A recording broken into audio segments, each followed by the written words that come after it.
முடிந்த அளவுக்கு இந்த வீடியோவை ஸ்கிப் பண்ணாம கடைசி வரைக்கும் நான் சொல்றதை தெளிவா கேளுங்க. அப்பதான் நான் சொல்றது புரிய வரும். சரி, வாங்க நம்ம இப்ப இந்த வீடியோக்குள்ள போகலாம். ஒரு மிடில் கிளாஸ் ஃபேமிலி. அவரு தன்னோட 3 பசங்களுக்கும் கல்யாணம் பண்ணி கொடுத்துறாரு. அவருக்கு ஒரே பொண்ணு, அந்த பொண்ணுக்கும் கல்யாணம் பண்ணி கொடுத்துட்றாங்க. ஆக 3 பையன் ஒரு பொண்ணு. இப்படி 3 பையனுக்கும் கல்யாணம் பண்ணி கொடுத்துட்டு பொண்ணுக்கும் கல்யாணம் பண்ணி கொடுத்துட்டோமேனு சந்தோஷமா வாழ்க்கை நடத்திட்டு வந்துட்டு இருக்காங்க. திடீர்னு அவர் ஒரு நாள் இறந்து போயிடுறாரு. அவரோட மனைவி பயங்கரமா கதறி கதறி அழுதுகிட்டு இருக்காங்க. இப்போ 3 பசங்களும் பாத்தீங்கன்னா அப்பா முன்னாடி நின்று அழுதுகிட்டு இருக்காங்க. பொண்ணுக்கும் தகவல் சொல்லி அமுச்சு விட்டுறாங்க. பொண்ணும் வந்துடுது. மொத்த ஃபேமிலியுமே பணத்தை எடுக்கிறதுக்காக காத்துக்கிட்டு இருக்காங்க. அந்த சமயத்துல தான் திடீர்னு ஒருத்தன் உள்ள நுழையிறான்.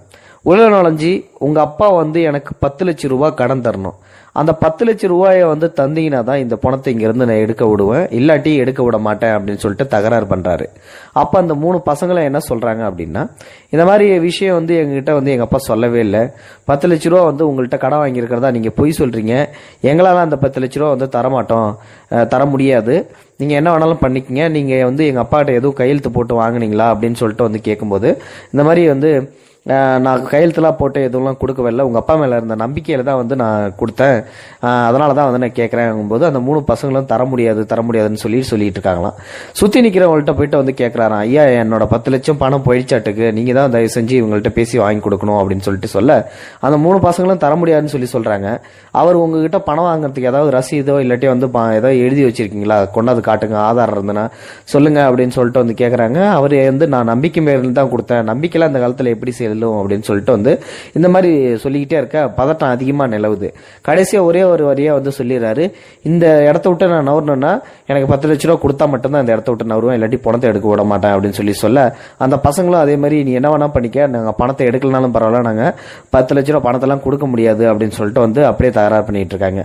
அப்போ அந்த பொண்ணு திடீர்னு ஓடி ஐயா தயவு செஞ்சு எங்க அப்பாவோட பணத்தை எடுக்க விடுங்க, நான் அவர் வாங்கின கடனுக்கு அத்தாரிட்டி நான் உங்களுக்கு கொடுக்குறேன், ஷூரிட்டி, இந்த கையில கிடக்கிற காதல கிடக்கிற நகையெல்லாம் எடுத்து உடனே கழட்டி கொடுக்குறாங்க. அந்த தாலியை கழட்டி கொடுத்துட்டு, இதான் என்கிட்ட இருந்த தங்கம், தற்சமயத்துக்கு இதை வச்சுக்குங்க, எங்க அப்பா வாங்கின கடனை நான் அடைக்கிறேன் அப்படின்னு சொல்லிட்டு அந்த பொண்ணு தன்னோட நகை எல்லாத்தையும் கையில காதல போட்டிருந்தது எல்லாத்தையும் கழட்டி கொடுத்துட்றாங்க.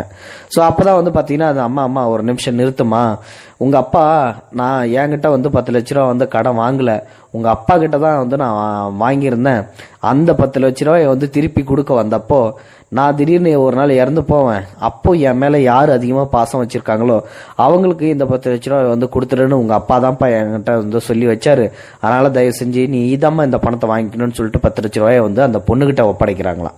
சோ பெண் பிள்ளைகளை பெற்றவங்க உண்மையிலுமே ரொம்ப ரொம்ப பாக்கியசாலிங்க அப்படின்றதுக்கு தான் இந்த வீடியோ ஒரு உதாரணம். பெண்களை போற்றணும், பெண்கள் நம் நாட்டின் கண்கள் அப்படின்னு சொல்றது உண்மையிலுமே ஒரு உதாரணம் அப்படின்றதுக்கு இந்த வீடியோ ஒரு சம்பவம். அதுவும் நான் சொன்ன சம்பவம் ஒரு உதாரணம். இந்த காலத்துல இந்த மாதிரிலாம் நடந்துகிட்டு தான் இருக்குது அப்படின்றதுக்கு இந்த வீடியோ சமர்ப்பணமாகும். இந்த வீடியோ பத்தின கருத்துக்களை மறக்காம உங்களோட கமெண்ட் பாக்ஸ்ல சொல்லுங்க. இந்த வீடியோ பிடிச்சிருந்தா லைக் பண்ணுங்க, உங்க ஃப்ரெண்ட்ஸ்களுக்கு ஷேர் பண்ணி விடுங்க, கூடவே நம்ம சேனலையும் சப்ஸ்கிரைப் பண்ணி விட்டுருங்க.